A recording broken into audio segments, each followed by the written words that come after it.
Olá para todos, a paz do Senhor Jesus. Vou trazer aqui algumas breves informações sobre a pré-reforma, um pouco também sobre a reforma protestante do século XVI, que dentro das 7 cartas está relacionado ao período de Tiatira e também Sardes. E o que nós vamos falar aqui? Tudo? Não tem como falar tudo, até porque existem inúmeros volumes, autores renomados que já esmiuçaram bem este assunto. O que queremos trazer aqui é um breve resumo, e que talvez seja até injusto, por omitirmos alguns dos pré-reformadores e dos reformadores da primeira e segunda geração, mas são somente alguns, Então vamos em frente. Pré-reforma ou pré-reformadores. Os pré-reformadores foram homens que antes da época da reforma, que tem a sua data fixada como início 31 de outubro de 1517, eles tiveram a visão e o zelo para levantar a voz, para proclamar a verdade das Escrituras, que foram desaparecendo através dos séculos até a Idade Média. Ou podemos dizer que desde a igreja de Éfeso até Tiatira e Sardes, foram desaparecendo a verdade, que seria a verdade absoluta das Escrituras, e foram sendo transformadas e adaptadas, algumas heresias e várias outras coisas foram sendo inseridas, como na parábola do fermento, uma mulher que introduz fermento em 3 medidas de farinha. É exatamente isso que vai acontecer no decorrer da história da igreja. Algumas concessões que levaram algumas mesclas e que levaram, infelizmente, ao que hoje nós vemos aí espalhado pelo mundo, que é o ecumenismo. Muitos dos pré-reformadores, eles pagaram com a própria vida ao lutarem por essa verdade. Mas o seu trabalho e a sua semente inspiraram a muitos e deram vida ao trabalho dos reformadores. Embora silenciados, muitos dos pré-reformadores e também reformadores, silenciados pela tortura, prisões e até a morte, eles prepararam o caminho para aqueles que vieram depois deles.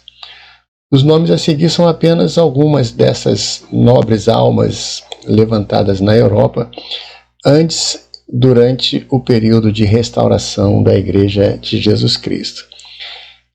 Na realidade, a Igreja está sendo conservada, mas houve a necessidade de restaurar a Igreja, que infelizmente tomou outro rumo, outro caminho.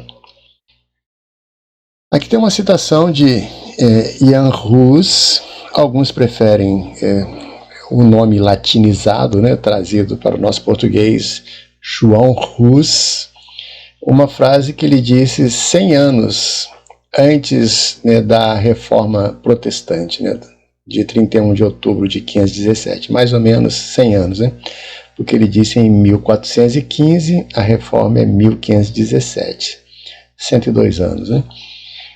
Hoje vocês assarão um ganso magro. Isso foi no dia do seu martírio, no dia que ele foi morto queimado. Mas em 100 anos ouvirão um cisne cantar e não serão capazes de assá-lo, e nenhuma armadilha ou rede poderá segurá-lo. Nós vamos ver mais à frente, tem um slide que fala sobre isso. Aqui você vê um ganso, porque na língua da Boêmia, que era o antigo país onde morava Jan Hus, que depois virou Tchecoslováquia, hoje eu não sei mais se é República Tcheca ou Eslováquia. Então Rus, na língua da Boêmia, significa ganso. Por isso ele diz, hoje vocês assarão um ganso. Ele estava condenado à fogueira e ali foi morto. E ele fala que em 100 anos ouviríamos falar de um cisne. E Lutero, ele é chamado pelos seus companheiros de o cisne.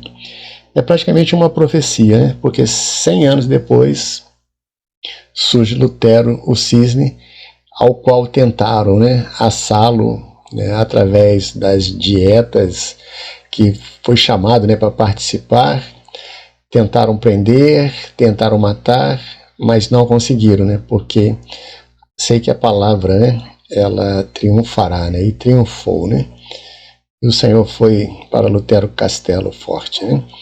Eu não quero exaltar aqui, né, a teologia de Lutero, ou de Jan Hus, ou de qualquer outra. Somente falar aqui um pouco sobre o papel deles na pré-reforma e na reforma. A linha teológica deles eu não vou ressaltar aqui, porque não diz respeito, né, a mim valorizar um ou diminuir o outro. É somente dizer o que eles pregaram de uma forma muito, mas muito resumida mesmo. Foi difícil colocar isso tudo em um só slide, né? Então, alguns pontos que começaram a ser definidos na pré-reforma.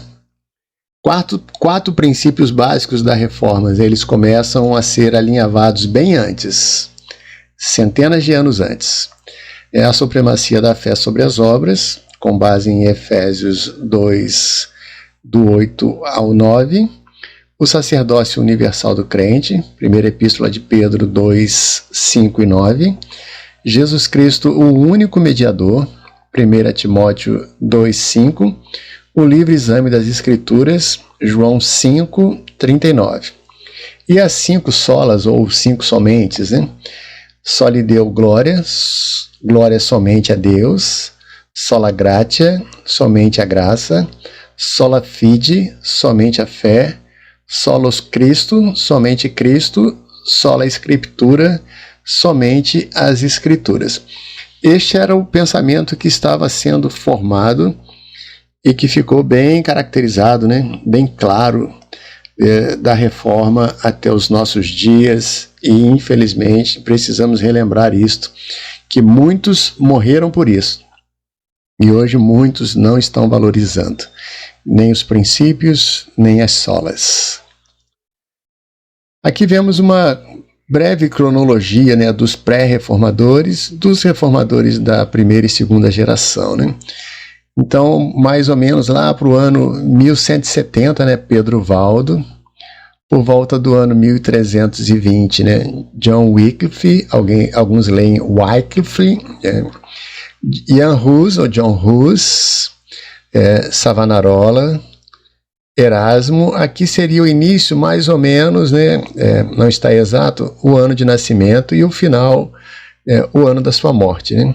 Erasmo, Lefebvre, que é pouco falado, mas ele é espetacular, tanto Erasmo quanto Lefebvre, Lutero, Melanchthon, que foi o sucessor de Lutero, e que foi tradutor de grego e hebraico para Lutero, que escreveu, né, muitos outros documentos que estão relacionados ao luteranismo, né? Zwinglio, gosto muito dele, eu falei que não ia exaltar, mas eu vou fazer um vídeo depois lendo, né, para vocês as 67 ou artigos de Zwinglio, que eu acho eles bem melhores do que as 95 teses de Lutero. Lutero fala praticamente contra as indulgências. Zwinglio não, ele aborda muito os 4 princípios e as 5 solas, que deram, né, ali o fortalecimento na reforma, né? Farel, Husserl, que também é muito pouco falado, Tyndale, Knox, Calvino e Bessa. Aqui vemos um pouco da cronologia e dá para a gente perceber que muitos deles eles foram contemporâneos, trabalharam juntos, tiveram ideias semelhantes, também ideias opostas, eles não concordavam em tudo, e também nós vamos ver que tudo isso aqui vai se formar e vai se ramificar, melhor dizendo, né, em muitas, que nós podemos dizer hoje, igrejas protestantes, né? Algumas ainda mantendo, né, a característica, né, delas, como muito próximo do catolicismo, outras totalmente, né, adversas e bem diferentes. Eu acho que caberia aqui também, né, Henrique VIII, né, que foi o criador da igreja anglicana, né? Depois eu vejo se eu consigo pôr aqui também. Seguindo, né? Pedro Valdo é o primeiro aqui, né? Depois vão para Wycliffe, Hus, Savonarola, Erasmo, vamos falar um pouquinho sobre alguns, né? Então Pedro Valdo foi um rico comerciante em sua conversão aconteceu quando ele ouviu uma canção sobre Deus. E ele perguntou ao sacerdote qual era o melhor caminho para chegar a Deus. Este sacerdote citou-lhe Mateus 19, 21, que falava de vender tudo o que você tem e seguir a Cristo. E foi exatamente o que ele fez, né?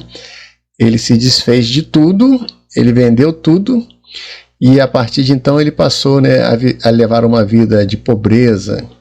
Mas ele investiu, né, os seus bens, né, na produção de material, né, de Bíblias. Ele foi um homem que, podemos dizer até que ele, muito semelhante a este homem, né, que foi citado na parábola, foi exatamente o que ele fez para poder ganhar o reino dos céus, né? Os seus seguidores são chamados de valdenses, né? É o sobrenome dele, Valde, né? Valdenses, né? Ou os pobres de Lyon, porque ele era da cidade de Lyon, na França, né? Ou os pobres de Leão, alguns falam Leão, mas é Lyon. Acreditava que a Bíblia era a única fonte de autoridade e rejeitavam a organização e muitos ensinamentos da Igreja Romana. Durante séculos, os valdenses foram perseguidos devido às suas crenças tidas como radicais. Então aqui a gente já vê princípios, né? Sola Escritura, né? Somente a Escritura, a soberania da Bíblia, né? E a autoridade, né? A supremacia da Bíblia sobre a autoridade religiosa, né? Um pouquinho mais sobre Pedro Valdo aqui, né? Seus seguidores eram conhecidos como os valdenses ou os homens pobres de Leão. Todos, dentro aqui do seu ensino, né, todos teriam acesso à Bíblia na língua vernácula, ou seja, os ingleses na língua inglesa, o alemão na língua alemã, o português na língua portuguesa. Ele achava bem melhor, porque até então as Bíblias estavam em latim, ou na Vulgata latina, ou em grego, hebraico, que a grande maioria nessa época também tinham dificuldade de leitura, né? Muitos eram analfabetos.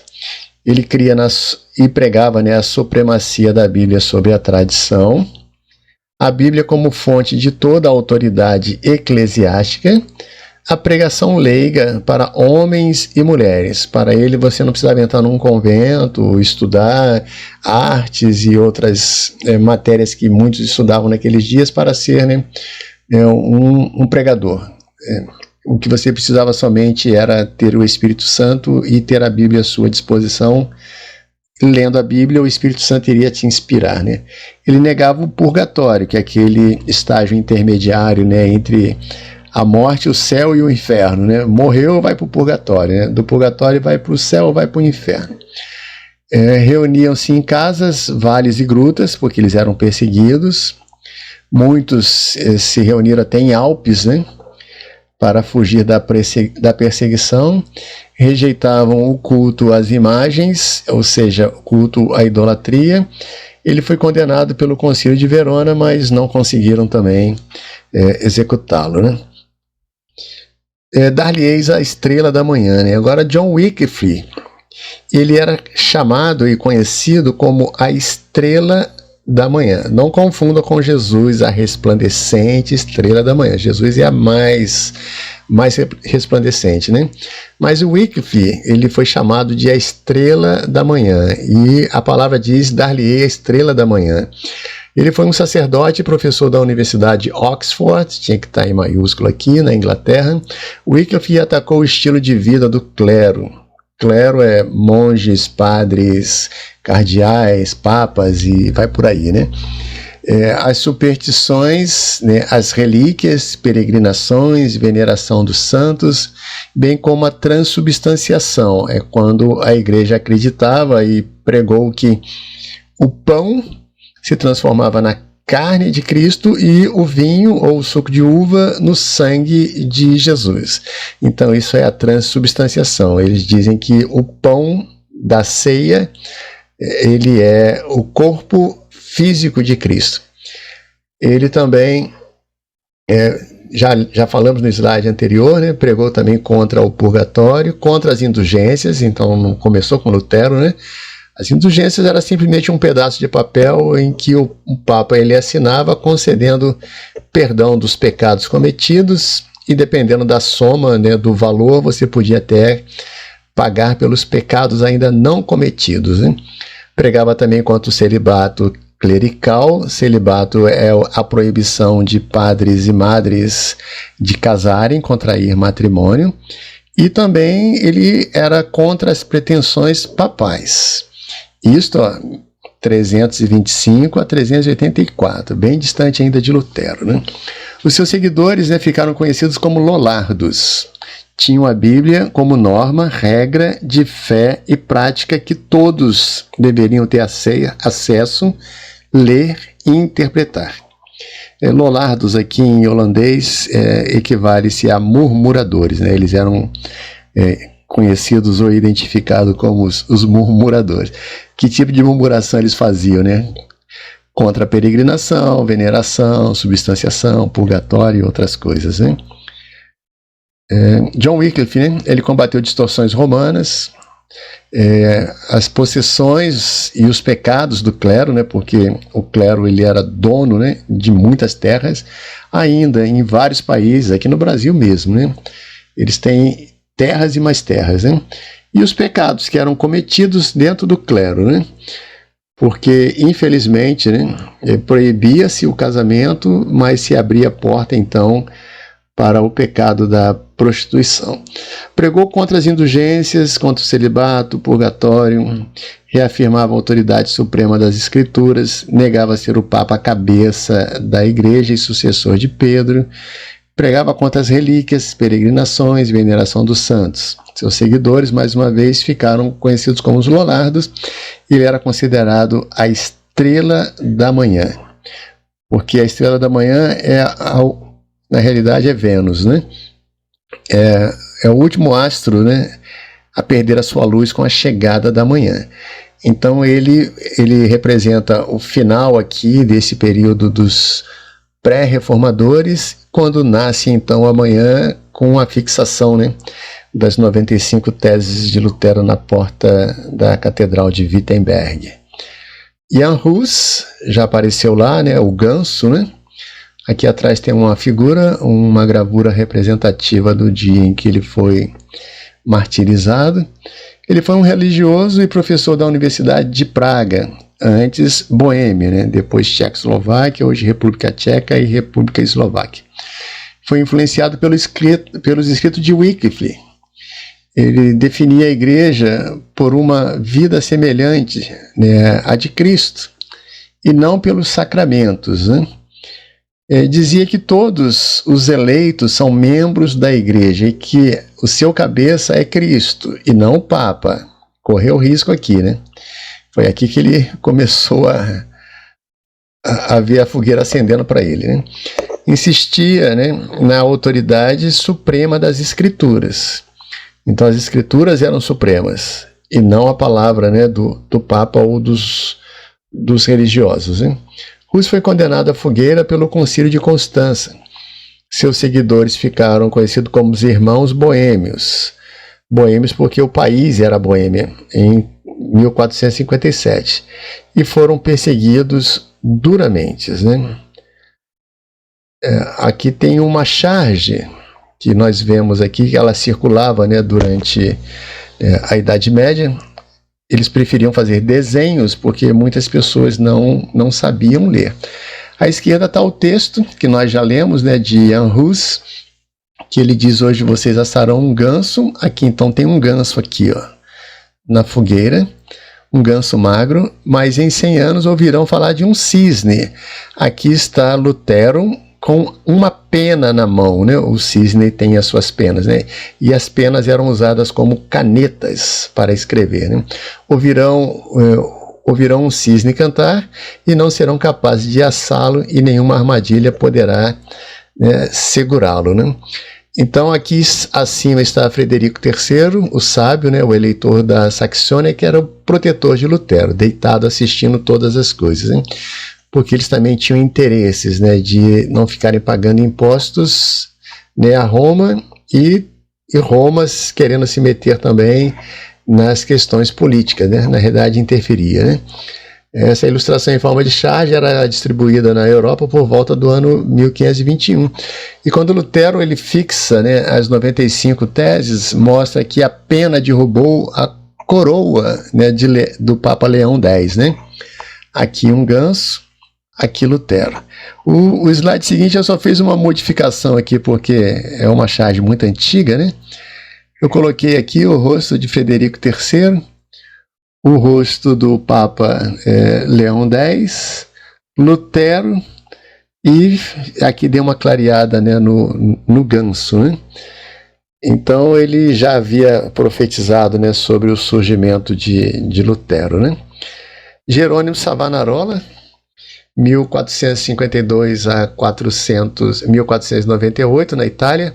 Em 23 de maio de 1498, por ordem do Papa Alexandre VI, ele foi excomungado, condenado à morte na forca e em seguida seu corpo foi incinerado. Considerado um dos espíritos mais complexos e poderosos do quatrocentismo italiano, né? Arte, ciências, culturas, né?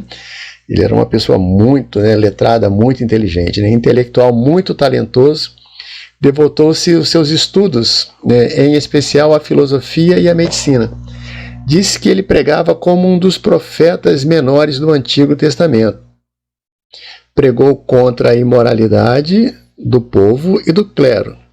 Proibiu o jogo, bebidas e até mesmo qualquer tipo de festejo. Durante um tempo ele foi governador e ele proibiu essas coisas que levavam, né, ao descaminho, né, das pessoas. Tiravam muitos do caminho, ainda tiram. Ainda hoje estamos aí com uma febre de jogos, bebidas e festejos, né? Não está muito diferente do Rio de Janeiro aqui em 2024, não. Aqui nós já vemos Lutero, em 1517, pregando aqui as 95 teses no dia 31 de outubro. Que fique bem claro para nós aqui, 31 de outubro não é dia das bruxas, 31 de outubro não é Halloween, 31 de outubro é aniversário da Reforma Protestante do século XVI. Para quem é maranata como eu, dia 31 de outubro de 1967 é a data da inauguração ou da consagração da nossa instituição. Então também para nós é aniversário da nossa instituição. Aqui a gente vê a família de Lutero, os filhos que ele teve, né, com Catarina von Bora, que ela vivia num convento, né, desde a sua infância, e ela ajudou algumas outras a fugirem. Lutero também ajudou a fugir, e depois eles acabaram casando. Eu faço até uma brincadeira com o nome dela, né? Vambora, né? Lutero falou para ela assim, vambora, e ela foi e acabaram casando, né? E aqui está uma das figuras mais emblemáticas, né, da Reforma, né? Que é Felipe Melanchthon. A gente vai falar um pouquinho aqui sobre ele, né? Que era, né, o ajudante aqui, o braço direito de Lutero, né? Então, em abril de 1523, Lutero ajudou 12 freiras a escaparem, aqui ele fala do cativeiro, no convento de Nimbesheim. Entre essas freiras encontrava-se Catarina von Bora, né, filha de uma nobre família, com quem veio a se casar em 13 de junho de 1525. Desta união nasceram 6 filhos: Johannes, Elizabeth, Magdalena, Martin, Paul e Margareta. Dos 6 filhos, Margareta foi a única que manteve a linhagem até os dias de hoje. Um dos descendentes ilustres da família Lutero é o ex-presidente alemão Paul von Hindenburg. Então, até hoje ainda tem alguns aí da família de Lutero, né? Então, Felipe Melanchthon, né? O nome dele era Schwarzert, que é terra preta, né? Ele só passou do alemão pro grego. Eles costumavam fazer isso, né? Pegavam o nome deles e passava para a língua grega, né? E seria Felipe Terra Preta, alguma coisa assim, né? Felipe Melanchthon, né? Acadêmico, humanista alemão. Depois de Martim Lutero, foi a figura mais importante da Reforma, aqui não tem vírgula não, da Reforma Luterana. Quando conheceu Lutero, ele ensinava grego na Universidade de Wittenberg, onde logo se tornaram amigos, e conseguiu, né, explicar a mensagem do Evangelho às pessoas de fora do movimento reformista. na Dieta de Augsburg, em 1530, foi Philippe Melanchthon que escreveu e apresentou a Confissão de Augsburg, né, onde muitos dos príncipes ali eles decidiram ser protestantes, né? Então ele era especialista em grego, em hebraico. Lutero, quando o recebeu, né, achou que ele era muito jovem e queria até um outro que pudesse substituí-lo, mas viu que ele era impressionante, né, na tradução e na forma de escrever, que Lutero praticamente o adotou, né, como irmão, né. Vamos em frente. Erasmo de Roterdã, 1466 a 1536, né? Já está no período aqui da Reforma, né? Era humanista e, tendo sido monge agostiniano, entretanto, mais tarde criticou, né, a vida monástica e o clero e a Igreja Católica. Publicou uma nova edição e tradução para o latim do Novo Testamento, feita a partir dos manuscritos originais. Esse trabalho serviu, né, para a base para os estudos, né, da Bíblia produzidos pelos protestantes durante toda a Reforma, né? O novo instrumento Omni Diligenter ab Erasmo Rotz, né, de Roterdã, né? Ele pregava sobre o sacerdócio universal do crente, foi um dos maiores críticos do dogma católico romano da imoralidade do clero, dos dogmas católicos e da imoralidade do clero. Ele divergia em Lutero em alguns pontos, principalmente acerca da questão do livre-arbítrio, onde ele, Erasmo, escreveu um documento, né, debatendo, né, e contradizendo Lutero, né, em alguns pontos sobre o livre-arbítrio. Zwinglio, depois eu quero fazer também um vídeo com as 67 teses ou artigos de Zwinglio, né? Ele nasceu na Suíça e iniciou uma reforma em Zurique, semelhante à de Lutero. Mas independente dele, eles também discordavam em alguns pontos.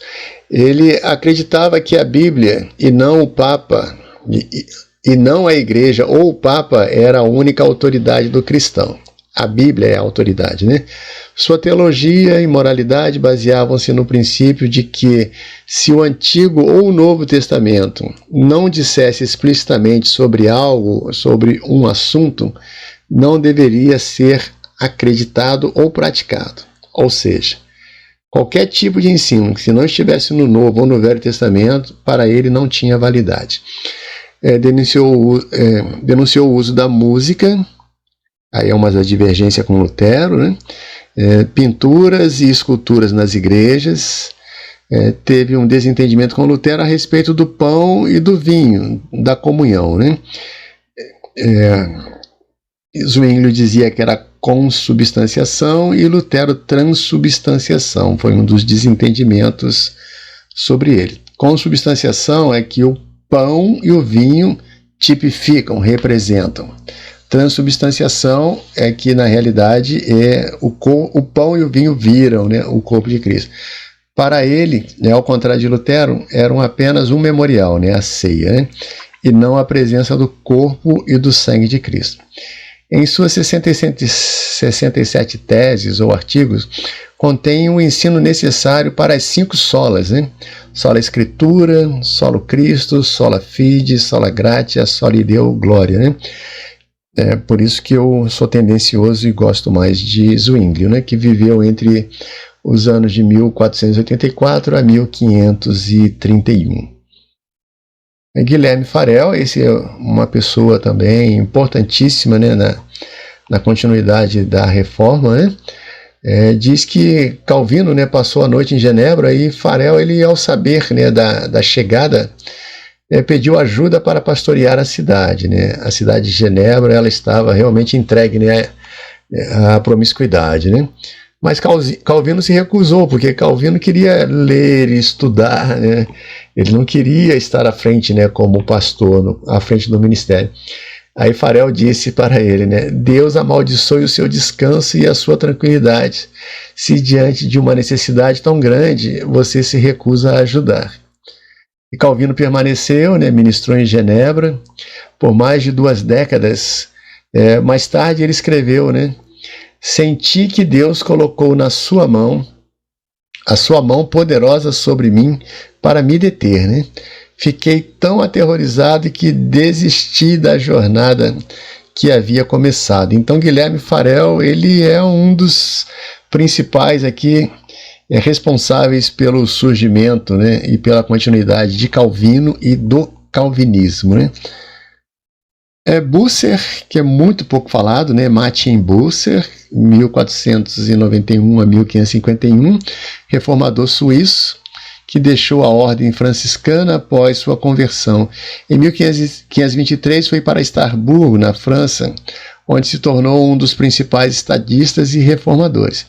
Em 1549, ele teve que deixar Estrasburgo e foi morar na Inglaterra, onde ajudou Thomas Cranmer na preparação do livro de oração comum, um manual de adoração ainda usado até hoje pela Igreja Anglicana, que foi fundada, né, por Henrique VIII. William Tyndale, que também a gente escuta falar bastante, né? E eu já falei que é muito difícil, né? Você escolher 4, 5 linhas para falar sobre eles é muito difícil. William Tyndale detém a distinção de ser o primeiro homem a imprimir o Novo Testamento na língua inglesa, bem antes de King James, né? Ou Rei Tiago, né?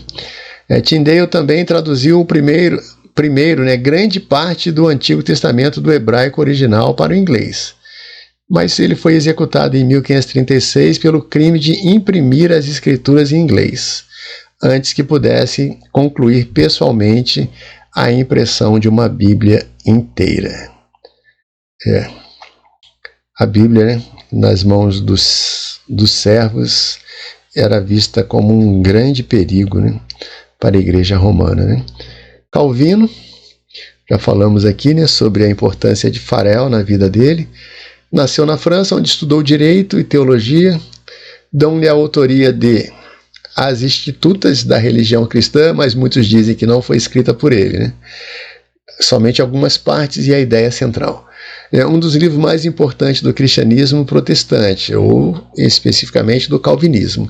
Ele foi pastor na cidade de Genebra, na Suíça, que serviu de refúgio para milhares de ministros cristãos perseguidos na Europa, né? Muitos da França, da Inglaterra foram parar na Suíça por causa das perseguições. Ali eles tinham um pouco mais de apoio, né, e de refúgio, de onde partiram inúmeros pregadores do Evangelho para inúmeros países, inclusive para o Brasil, né? Foram mandados aqui missionários, né, que depois foram expulsos e alguns até mortos. Ele foi teólogo, missionário, pastor e estadista de um dos mais influentes, né, da época, né? E ainda é muito falado e muito controverso ainda até hoje, né? Teodoro de Bessa, discípulo e sucessor de Calvino, como líder do movimento reformador ou reformado em Genebra, na Suíça. Antes de chegar a Genebra, ele era advogado e gostava de escrever poesia. Foi protetor e conselheiro dos cristãos franceses perseguidos, conhecidos como huguenotes. Como Lutero, ele era um tradutor talentoso. Volto a dizer aqui, né? Lutero era bom na tradução, mas Filipe Melanchthon ele era melhor, hein? E suas versões gregas e latinas do Novo Testamento foram a base para as históricas e revolucionárias traduções protestantes do rei James, ou King James, né? Aqui está em espanhol, né? Jaime, né? Que é Tiago, né? Ou King James. E a Bíblia de Genebra, que até hoje é muito famosa essa Bíblia, né? Ainda se vende aí, você pode procurar aí na internet, você vai achar, né, a Bíblia de Genebra. E que não foi escrita em Genebra. Lutero, um dos principais personagens da Reforma. Eu vou deixar para a próxima, porque é bastante extenso aqui o que nós vamos ver sobre Lutero, né, como o cisne que não conseguiram prender nem assar. Amém? Pai do Senhor, né, até a próxima.